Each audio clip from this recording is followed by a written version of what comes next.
Imagine you're looking for a fresh start in a small town, and the first job you get holds a history of mysterious disappearances, an evil boss, and a monster that hides in the basement. As unexplained yet terrifying events keep happening, you go down the stairs to the basement one fine day, and amidst the flickering lights and the rusted machines, something hungry and perverted waits for you deep in the labyrinth. And with that thought, we present you guys Stephen King's Graveyard Shift from the 1990s. So let's break down this cult classic and discover what secret lurks in the basement. But before we go into our explanation, we have a very small request. If you like our content, please support us by subscribing to our channel. This is a small click for you, but for us it means a lot. Thank you. Let's begin.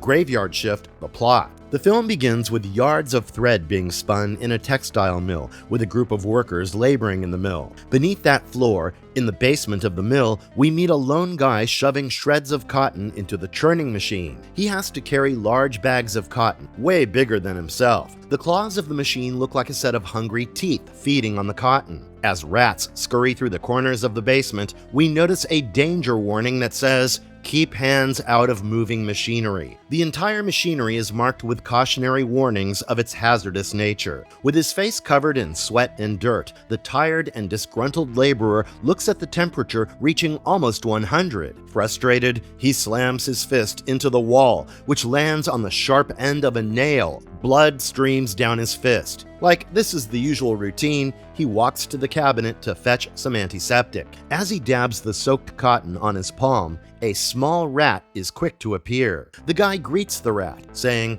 "Hello, Doris," before warding it off nonchalantly. He then throws the blood-soaked cotton onto the floor, which a hungry rat picks up and leaves. As the screeching of numerous rats gets louder, he looks up to see a row of around 20 to 30 rats looking at him intently, and perhaps hungrily. As more rats appear, biting their jaws and desperate to feed, our main guy smirks. With his initial bewilderment turning to vengeance, he picks up a rat by its tail, looks at it like a specimen hung for his amusement, and drops it into the claws of the shredding machine. Red patches appear amidst the cotton in the machine. The screeches get louder, and the rat eyes turn angrier. While the guy prepares to make another example by picking up a rat, a giant shadow appears. He thinks that this is his evil boss Warwick playing tricks on him, but as he turns, he trips and falls into the machine. His eyes reveal that he has seen death. The man who isn't bothered by nails and blood,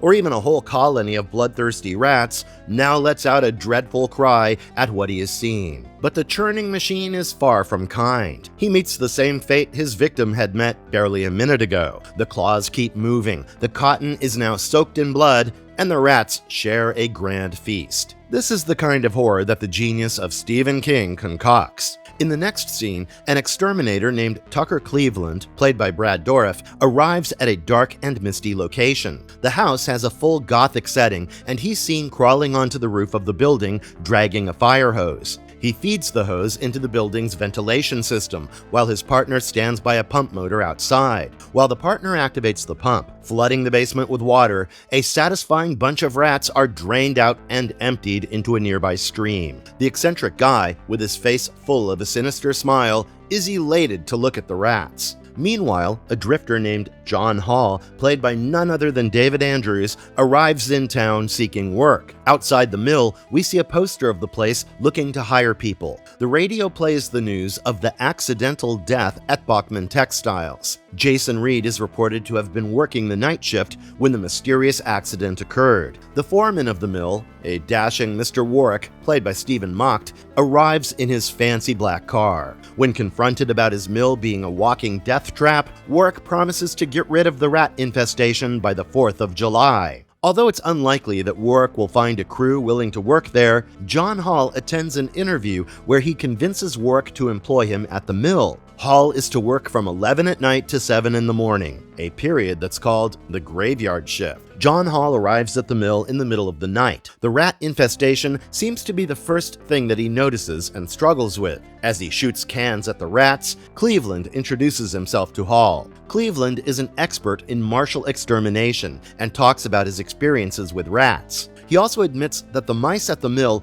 are the worst of the lot, and that you should deal with rats in their way. He then describes how mice were used in the past to prey on victims. First, the victim is laid bare like Jesus on the cross, staked and wounded, cleverly enough to not make a fatal wound. Instead, the blood-oozing flesh would be used to bait starving rats, who would then hungrily feed on the living body. Warwick is the abusive kind, who threatens and manhandles his employees. As he catches his employee Ipiston mimicking and mocking him, he grabs the guy by his balding head and intimidates him. Warwick also gets very touchy with Jane, the only female employee he has. Hall notices the girl getting uncomfortable with Warwick's inappropriate advances. A heated argument ensues, with Warwick leaving the room before threatening to throw Jane into the basement with the rats. This makes us wonder, does Warwick actually enjoy having the rat infestation, using the basement as a sadistic mechanism to punish those he wants to bully? As one of the workers goes down to set up lights in the basement, he is absolutely shocked to see the extent of the rat infestation. He can barely see what's around him, but his ears won't betray him.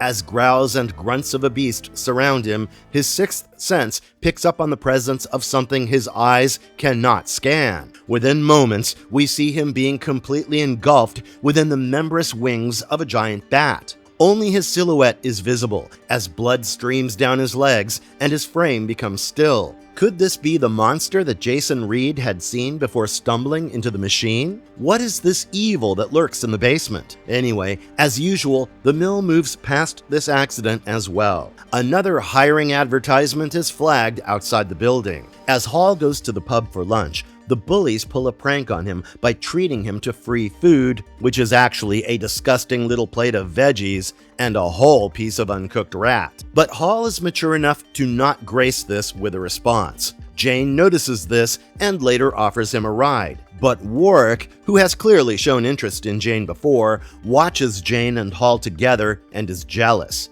Jane learns that Hall is a widow and tells him that he is surely on Warwick's list of people who are to clean up the basement. Warwick goes to the basement with Carmichael, whom he has recently hired to fix the lighting and the water dripping problem in the basement. Carmichael would have been the next target had the less evil Warwick not intervened. Warwick's cleanup team is created, and one of the girls is angry that she's been deployed in the basement cleanup program. Things get really spicy when one of the girls, Nordello, smashes Warwick's car and blurts out in front of everyone that both of them know what lies in the basement. Warwick promises Hall double pay to do the cleanup. 6 workers, including Hall, are selected for the cleanup. Meanwhile, sparks fly between Hall and Jane as they bond over Castle Rock. One night, John finds a trap door that leads further down beneath the mill. Along with the other cleaners, he and Warwick go down to explore this labyrinth.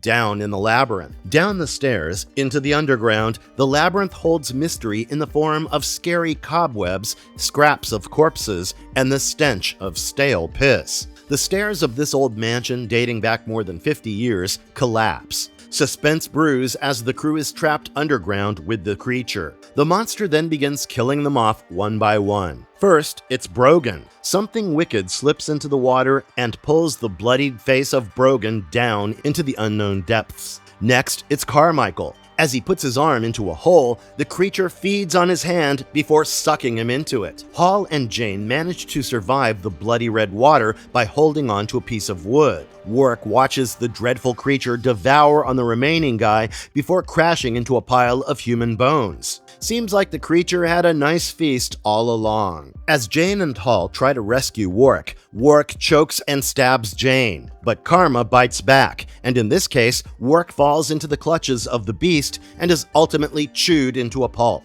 John manages to escape to the mill's basement, but here again, he faces the beast. John would have met the same fate as that of his predecessors had he not used his presence of mind. Seeing that the creature got its tail stuck in the churning claws of the cotton machine, John grabs a can of Diet Coke and throws it at the switch. The creature has finally met a worthy opponent, as the machine pulls the creature into itself, its claws biting into the flesh of the monsters. The rest is a gore fest. Anatomy, the sinister tale of a giant monstrosity. Down in the labyrinth, evil lurks in the shadows. It's a terrifying sight, one that is sure to make your heart tremble with fear and dread. It is a creature of the night, a sight that should be forbidden to the human eye, for the evil it personifies. For most part of the movie, we see only glimpses of an apparition, a shadow, a sinister presence. For the longest time, we aren't quite sure whether this creature at the mill is a rat, bat, rodent,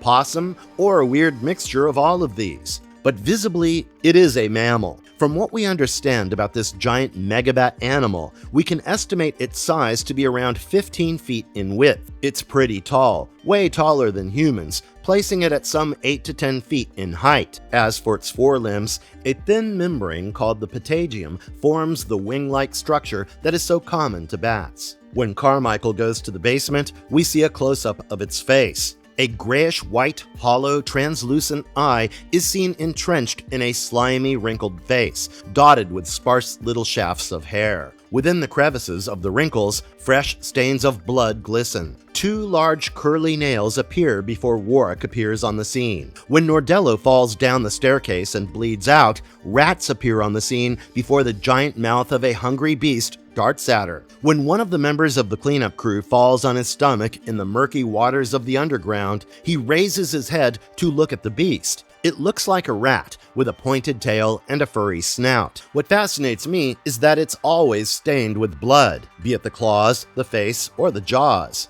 With one such nail, the beast calls the prey towards itself. Its pointed ears listen intently and pick up the faintest of the faint noises. Amidst all this slime, the wings, which once looked dry and desiccated, now look moist with evilness. You can see a bit of visual inconsistency throughout the movie, but who are we to complain? Every sight of this monster sends chills down the spine. Its round, glowy eyes hide the immense monstrosity that the creature is capable of. Its sharp, curly claws can incapacitate its prey, and its sharper fangs allow this carnivorous creature to dig into the soft flesh of its helpless victim. Its teeth look like they were designed to kill, to tear, and to feed. Having consumed the meat, the beast slithers down into further depths of the basement. When this evil rat-bat chimera mercilessly chews into the flesh, it looks like it's innocently chewing a piece of ground nut.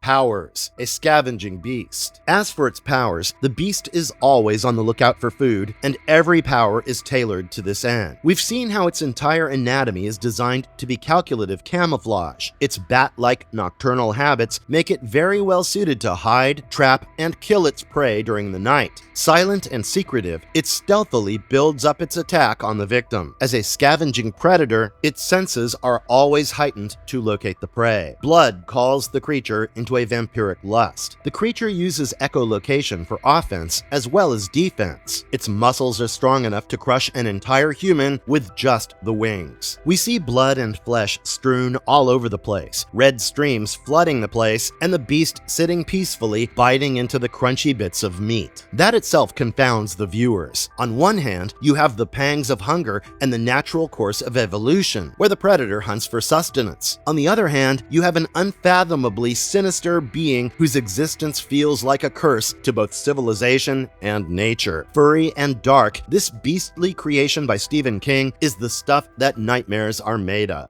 Inspiration: the genius of Stephen King. Directed by Ralph S. Singleton with a screenplay by John Esposito, the film is inspired by a short story, Graveyard Shift, by Stephen King. First published in the October 1970 issue of Cavalier magazine, the story was later included in his 1978 collection of horror called Night Shift. While the story remains canonical, the 1990 adaptation was met with mixed reviews. While critics aren't very fond of the film, the movie has gained a cult following over the years. The American author Stephen King is often referred to as the King of Horror. While he is best known for his works in horror, King has also written across various genres, including suspense, crime, science fiction, fantasy, and mystery. One of his works that's recently become very popular is his creation of the clown named Pennywise, who became popular after the film It was released. Graveyard Shift is set in Gates Falls, a small town in Maine. The film, however, doesn't explicitly show where exactly the decayed decaying textile mill is located. In the story, the terrifying antagonist happens to be a highly evolved group of rats that have formed a bizarre and self-sustaining ecosystem, separate from the natural world. These rats come in various forms. Some are massive. Some even look armored. Some are albino weasel-like rats capable of climbing walls or burrowing. Some are even bat-like rats that have grown to enormous pterosaur-like sizes. The workers discover a locked sub-basement, and Warwick, the foreman, tasks John Hall to investigate it. Just like the film, the story shows them entering the sub-basement where they uncover a horrifying, monstrous queen rat. It's the size of a cow with no eyes or legs. Its sole function is to endlessly breed rats. In the film, we don't really get to see how the bat-rat hybrid is responsible for propagating the rat population, but the knowledge of the short story enhances the whole experience. So be sure to read the story when you watch the film, and I promise you're in for a ride. Stephen King once said, "In every life, you get to a point where you have to deal with something that's inexplicable to you, whether it's the doctor saying you have cancer or a prank phone call." So whether you talk about ghosts or vampires or Nazi war criminals living down the block, we're still talking about the same thing, which is an intrusion of the extraordinary into ordinary life and how we deal with it. What that shows about our character and our interactions with others and the society we live in interests me a lot more than monsters and vampires and ghouls and ghosts.